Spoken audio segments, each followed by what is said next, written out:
آواز کی دنیا کے دوستوں، پروگرام حیوان ناطق میں خوش آمدید۔ میں ہوں آپ کا میزبان عبد المعیز اور آپ سن رہے ہیں ریڈیو لمز۔ آج کی قسط میں آپ کو سنانے والا ہوں مولانا رومی کی معروف زمانہ مثنوی سے ایک حکایت۔ یوں تو ہم مثنوی کی حکایات بچپن ہی سے سنتے آ رہے ہیں، لیکن میری کوشش یہ ہوگی کہ میری کہانی رومی کے فارسی متن کے قریب تر ہو، نہ کہ یہ کہ اس میں مختلف اضافے کر کے رومی کے کلام کے اثر میں کمی کر دی جائے۔ اپنی مثنوی میں مولانا رومی حکایت سناتے سناتے قاری سے خود کلام بھی کرتے ہیں، اسی لیے میری بھی یہی کوشش ہوگی کہ حکایت کے درمیان آپ کو وہ باتیں بھی بتائی جائیں جو مولانا رومی نے خود حکایت کے اس موقع پر اپنی مثنوی میں کہی ہیں۔ تو چلیے سنتے ہیں ایک بادشاہ اور کنیز کی کہانی۔ بہت زمانوں پہلے کا ذکر ہے کہ ایک بہت بڑی سلطنت پر ایک بادشاہ کی حکومت تھی۔ ایک دن بادشاہ اپنے وزیروں کے ساتھ شکار پر نکلتا ہے۔ وہ پہاڑوں اور جنگلوں میں شکار کی تلاش میں نکلا تھا، لیکن خود ہی محبت کے جال کا شکار بن گیا۔ راستے میں اس کو ایک غلام عورت نظر آئی، لیکن بادشاہ کی جان خود ہی اس لونڈی کی غلام بن گئی۔ اب جو اس کی جان کا پرندہ پنجڑے میں تڑپا تو اس نے مال دے کر اس لونڈی کو خرید لیا، لیکن خدا کی کرنی ایسی ہوئی کہ محل میں آتے ہی وہ عورت سخت بیمار پڑ گئی۔ غرض کے بادشاہ کی حالت اس شخص کی سی ہو گئی کہ جس کے پاس پیالہ تھا لیکن پانی نہ تھا، اور جب اس کو پانی میسر ہوا تو اس کا پیالہ ہی ٹوٹ گیا۔ بادشاہ نے ہر طرف سے طبیبوں کو بلایا اور کہا، تمہارے ہاتھ دو جانیں ہیں، میری جان معمولی ہے، میری جان کی جان وہ ہے، میں دکھی اور زخمی ہوں، میرا علاج وہ ہے، جس نے میری جان کا علاج کر دیا وہ مجھ سے موتیوں کا خزانہ لے گیا۔ بادشاہ کی بات سن کر سارے طبیب ہوشیار ہو گئے۔ کوئی کہتا ہم تو مسیحاؤں کے مسیحا ہیں، کوئی کہتا کہ ہمارے پاس ہر درد کا مرہم ہے، لیکن جب علاج کی باری آئی تو ان سب کے دعوے دھرے کے دھرے رہ گئے۔ بیماری کم ہونے کی بجائے اور بڑھ گئی۔ بادشاہ نے جب طبیبوں کی بے بسی دیکھی تو ننگے پاؤں مسجد کی جانب بھاگا۔ مسجد میں پہنچتے ہی بادشاہ سجدہ ریز ہو گیا، یہاں تک کہ سجدہ گاہ اس کے آنسوؤں سے تر ہو گئی۔ سجدے میں پڑے پڑے وہ اتنا رویا کہ تھکاوٹ سے اس کو نیند آ گئی۔ اس نے خواب میں دیکھا کہ ایک بزرگ ظاہر ہوئے ہیں۔ وہ بولے، اے بادشاہ، تجھے بشارت ہے، تیری حاجتیں پوری ہوئیں۔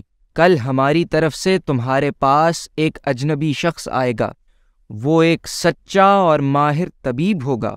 اس کے بعد بادشاہ کی آنکھ کھل گئی اور بادشاہ اس دن کا انتظار کرنے لگا جس دن اس طبیب کے آنے کا وعدہ اس بزرگ نے کیا تھا۔ جب وعدے کی صبح آئی تو بادشاہ سورج نکلنے سے پہلے ہی اپنے دریچے سے باہر آنکھیں جمائے اس ماہر طبیب کا انتظار کرنے لگا۔ اچانک دور سے اسے کوئی محل کی طرف آتا دکھائی دیا۔ اس آنے والے کا نور ایسا تھا کہ لگ رہا تھا جیسے چاند چل رہا ہے۔ اس سے پہلے کہ بادشاہ کے دربان آگے بڑھتے، بادشاہ خود اپنے مہمان کی جانب لپکا۔ بادشاہ بالکل فقیروں کی سی حالت میں اپنے مہمان کے سامنے حاضر ہوا، اس کے ہاتھ اور پیشانی چومنے لگا۔ اسی طرح اس کا حال چال پوچھتے پوچھتے اس کو محل کی طرف لے جانے لگا۔ محل پہنچتے ہی بادشاہ طبیب کو اس لونڈی کے پاس لے گیا جس پر وہ فریفتہ ہو چکا تھا۔ طبیب نے عورت کے چہرے کا رنگ اور نبض وغیرہ دیکھی، بیماری کی علامتیں اور اسباب بھی سنے۔ سب جانچ پڑک کے بعد طبیب کہنے لگا کہ جو دوا پچھلے طبیبوں نے دی ہے اس سے تو بہتری آنے کے بجائے مزید خرابی پیدا ہوئی ہے، اور یہ سب اس لیے ہوا ہے کہ وہ اندرونی حالت سے لا علم تھے۔ عورت کی بیماری سے وہ سمجھ گیا کہ وہ دل کی بیمار ہے۔ مولانا روم فرماتے ہیں کہ دل کی بیماری جیسی کوئی بیماری نہیں۔ عاشق کی بیماری سب بیماریوں سے جدا ہے۔ عشق وہ آلہ ہے کہ جس سے خدا کے بھیدوں تک رسائی مل سکتی ہے۔ عاشقی خواہ اس جہان کی ہو خواہ اس جہان کی، مجازی ہو یا حقیقی، آخر کار وہ ہمیں خدا ہی کی طرف لے جاتی ہے۔ لیکن اصل میں عشق ہے کیا؟ مولانا روم کہتے ہیں کہ میں جب بھی عشق کی تشریح کرتا ہوں شرمندہ ہوتا ہوں۔ اگرچہ زبان کی تشریح روشنی ڈالنے والی ہے، لیکن بے زبان عشق زیادہ روشن ہے۔ جب جب اس حالت کا بیان آیا، قلم ٹوٹ گئے اور کاغذ پھٹ گئے۔ بہرحال طبیب نے بادشاہ سے درخواست کی کہ جس کمرے میں وہ عورت ہے اس کمرے کو لوگوں سے خالی کرا لیا جائے اور لونڈی اور طبیب کو بالکل اکیلا چھوڑ دیا جائے۔ بادشاہ نے ایسا ہی کیا۔ جب کمرے میں اور کوئی نہ رہا تو طبیب نے عورت کی نبض پر ہاتھ رکھا اور اس سے مختلف سوالات پوچھنے لگا۔ مولانا روم فرماتے ہیں کہ جب کسی کے پیر میں کانٹا چبھتا ہے تو وہ اپنا پیر اپنی ران پر رکھ لیتا ہے، کبھی سوئی کی نوک سے اس کا سرا تلاش کرتا ہے تو کبھی اپنے لعاب سے اس کو تر کرتا ہے۔ جب پیر کا کانٹا نکالنا اتنا دشوار ہے تو سوچو دل کے کانٹے کا کیا حال ہوگا۔ اگر دل کا کانٹا ہر کوئی دیکھ پاتا تو سب اپنے غموں کا علاج خود ہی کر لیتے، لیکن اصل میں ایسا نہیں ہوتا۔ جیسے کوئی گدھے کی دم کے نیچے کانٹا رکھ دے تو گدھا کودنا شروع کر دے گا، اس طرح وہ کانٹے کو نکالنے کے پیچھے دلتیاں مار مار کر اپنے آپ کو ہلکان کر لے گا، مگر وہ دلتیاں اس کا کانٹا نہیں نکال سکتی۔ کانٹے کو نکالنے کے لیے تو ایک ماہر چاہیے جو کانٹے کی جگہ کو سمجھے۔ اسی لیے طبیب اس کنیز سے مستعد ہو کر سوال پوچھتا اور اس کے تاثرات پر غور کرتا۔ کنیز نے اسے اپنی زندگی کا سارا حال سنایا کہ وہ کن کن آقاؤں کے پاس ٹھہری اور کن کن مقامات سے اس کا گزر ہوا۔ سناتے سناتے جب کنیز نے شہر سمرقند میں اپنے قیام کا ذکر کیا تو اس کی آنکھوں سے آنسو جاری ہو گئے۔ بولی، مجھے ایک تاجر سمرقند لے کر آیا اور وہاں ایک سونار نے مجھے خرید لیا۔ اس نے 6 مہینے مجھے اپنے پاس رکھا۔ اتنا کہہ کر کنیز کو چپ لگ گئی اور اس کا چہرہ زرد پڑ گیا۔ ابھی تک آپ نے جانا کہ طبیب نے کنیز کی نبض پر ہاتھ رکھ کر اس سے سوال پوچھنا شروع کیے تھے، اور سمرقند شہر کے ذکر پر کنیز کو چپ سی لگ گئی۔ دیکھتے ہیں کہ آگے کیا ہوا۔ اتنا کہہ کر کنیز کو چپ لگ گئی اور اس کا چہرہ زرد پڑ گیا، اس لیے سمرقندی سونار سے جدائی کا رنج اس کے دل میں بیٹھ گیا تھا۔